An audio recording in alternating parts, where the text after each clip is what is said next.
എല്ലാവർക്കും നമസ്കാരം.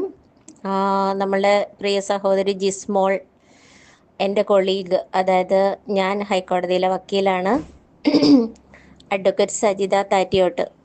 കാരണം ജിസ്മോളുടെ മരണത്തിന് ശേഷം അതുമായി ബന്ധപ്പെട്ട് വരുന്ന ന്യൂസുകളും കാര്യങ്ങളും എല്ലാം ഞാൻ സശ്രദ്ധം ശ്രദ്ധിച്ചുകൊണ്ടിരിക്കുകയാണ്.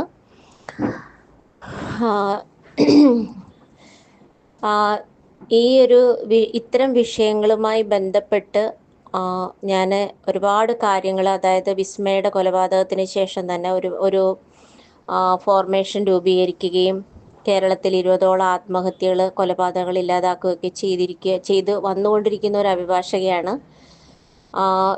എനിക്ക് ഈ ഒരു വിഷയത്തിൽ, കാരണം ശക്തമായി അതിനകത്ത് ഇറങ്ങി അഭിഭാഷകരാരും തന്നെ വന്നില്ല എന്നുള്ള ഒരു യൂത്ത് കേരളീയൻ ന്യൂസിൽ സംസാരിക്കുന്നത് കേട്ടപ്പം, കാരണം നമ്മളുടെ കുട്ടികൾ അങ്ങനെ പറയുമ്പോൾ അവർക്കൊരു മാതൃക ആവേണ്ടത് കൂടി ഉത്തരവാദിത്തം നമ്മളിൽ നിക്ഷിപ്തമാണ്.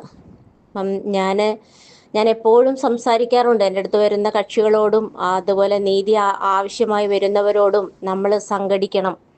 കാരണം നിലവിലുള്ള നിയമ സംവിധാനങ്ങളിൻ്റെ ലൂടെ നമ്മൾ പോവുകയാണെങ്കിൽ അതിൽ ഈ സമീപകാലത്തൊന്നും തന്നെ നമുക്ക് നീതി കിട്ടില്ല എന്നുള്ള കാരണം ഇതെല്ലാം ഒരു ലോബിയായി മാറിയിരിക്കുന്ന അന്തരീക്ഷത്തിലൂടെയാണ് നമ്മൾ കടന്നു പോകുന്നത്.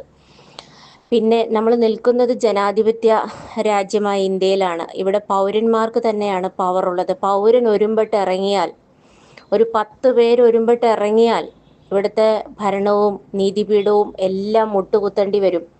ആ ഒരുമ്പെട്ടിറങ്ങലിന് വേണ്ടിയിട്ട്, ആ സംഘടിക്കാൻ വേണ്ടിയിട്ട് ഞാൻ ജനങ്ങളോട് ഒരുപാട് വർഷങ്ങളായി ഞാൻ പറയുന്ന ഒരു അഭിഭാഷകയാണ്. ഒരുപാട് വിഷയങ്ങൾ, കാരണം ഇത് ജിസ്മോളുടെ ആ ഒരു പഞ്ചായത്തിൽ നാട്ടുകാർ ഒന്നിച്ചു എന്ന് അറിഞ്ഞപ്പോൾ വളരെയധികം സന്തോഷമുണ്ട്. മെമ്പർ അടക്കമുള്ളവർ അതിന് മുന്നോട്ട് വരുന്നു.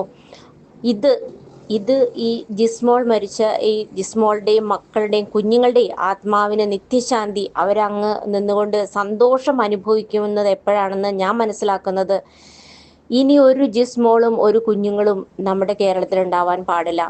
ഇവിടെ ജിസ്മോളുടെ പഞ്ചായത്തിൽ നിന്ന് തന്നെ ഇതിനൊരു തുടക്കം കുറിക്കണം. ഇപ്പോൾ ഒരു ഫോർമേഷൻ ചെയ്തിട്ടുണ്ടല്ലോ, ഇത് ഒരു തുടക്കമായിട്ട് തന്നെ നമ്മുടെ എല്ലാ പഞ്ചായത്തുകളിലും ഇത്തരം ഒരു സമിതി രൂപീകരിച്ച് ഗാർഹിക പീഡനങ്ങളും പ്രശ്നങ്ങളും ഉള്ളവർക്ക് ഓപ്പണായിട്ട് പറയാൻ പറ്റുന്ന പൗരസഹായ സമിതി അടിയന്തരാവസ്ഥയിൽ തന്നെ വോളണ്ടിയേഴ്സ് ആയിട്ട് നിന്നുകൊണ്ട് തന്നെ നമ്മൾ രൂപീകരിക്കണം. നിങ്ങളുടെ മുന്നിൽ അഡ്വക്കേറ്റ് സജിത താറ്റിയോട്ട് നിങ്ങളുടെ മുന്നിലുണ്ടാകും. നിങ്ങൾ ഇറങ്ങണമെന്ന് ഞാൻ നിങ്ങളോട് അപേക്ഷിക്കുകയാണ്. കാരണം ഇനി നീതി നിഷേധിക്കുന്നവർക്ക് നീതി വാങ്ങിച്ചു കൊടുക്കാൻ ജനങ്ങൾ ഇറങ്ങുക എന്നൊരു പോംവഴിയല്ലാതെ ഒന്നും തന്നെ ഇവിടെ ഇല്ല എന്ന് ഞാൻ നിങ്ങളോട് അടിവരയിട്ട് പറയുകയാണ്. ഞാൻ നാളെ അങ്ങോട്ട് വരുന്നുണ്ട്. എനിക്ക് നിങ്ങളെ ഓരോരുത്തരെയും കാണണമെന്ന് നമുക്കൊരു കൂടിക്കാഴ്ച നാളെ സാധ്യമാണോ?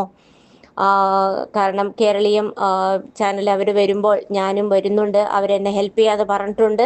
അപ്പം നിങ്ങളും നമുക്കൊന്ന് മുഖതാവിൽ കാണാനും ഇതിൻ്റെ തുടർ കാര്യങ്ങളെല്ലാം എങ്ങനെയൊക്കെ മുന്നോട്ട് കൊണ്ടുപോകാം. ഞാനൊരു കമ്മ്യൂണിറ്റി ഹോം എറണാകുളം ഹൈക്കോടതിയുടെ അടുത്ത് നടത്തുന്നുണ്ട്. ഇനി ഒരു കുട്ടിയും, ഒരു പെൺകുട്ടിയും മക്കളും, അതായത് ഒരു സ്ത്രീയും മക്കളും ഇവിടെ ആത്മഹത്യ ചെയ്യാൻ പാടില്ല. അതുപോലെ ഒറ്റപ്പെട്ടു പോകുന്നവര്, ദാമ്പത്യ ജീവിതത്തിൽ വിഷയങ്ങൾ അനുഭവിക്കുന്നവർ, സമൂഹത്തിൽ നിന്നും കുടുംബത്തിൽ നിന്നും ഒറ്റപ്പെട്ടു പോകുന്നവർക്ക് ഒരു അത്താണിയായിട്ട് സജിത താറ്റിയോട്ട് നടത്തുന്ന ഒരു ഗൃഹം, ഒരു ബിൽഡിങ് ഇവിടെ ഉണ്ട് എന്ന് എനിക്ക് ജനങ്ങളോട് വിളിച്ചു പറയണം. ഒരാളും ആത്മഹത്യ ചെയ്യരുത്. എന്നെ വിളിച്ചതിന് ശേഷം തീരുമാനിക്കാം എന്ന് എനിക്ക് എൻ്റെ ഉള്ളിൽ ഞാൻ പ്രഖ്യാപിക്കുന്നു. അതെനിക്ക് ജനങ്ങളോട് ഒന്ന് തുറന്നു പറയണം. എന്നെ വിളിക്കൂ. എന്നെ വിളിച്ചതിന് ശേഷം നിങ്ങൾ എന്താന്ന് വെച്ചാൽ ചെയ്തോളൂ. ഞാൻ അഡ്വക്കേറ്റാണ്.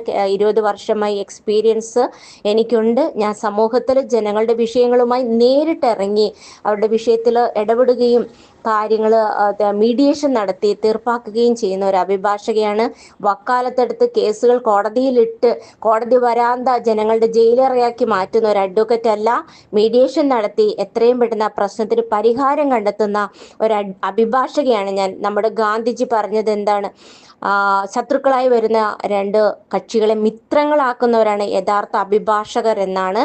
അതുകൊണ്ട് ഞാൻ നിങ്ങളുടെ എല്ലാവരുടെയും സഹകരണം ഞാൻ ആഗ്രഹിക്കുന്നു. എനിക്ക് നിങ്ങളെ എല്ലാവരെയും നാളെ കാണണമെന്നുണ്ട്. നിങ്ങൾ തയ്യാറാണെങ്കിൽ ഞാൻ നാളെ വരാം. ഓക്കെ, എല്ലാവരിൽ നിന്നും മറുപടി പ്രതീക്ഷിക്കുന്നു. Thank you.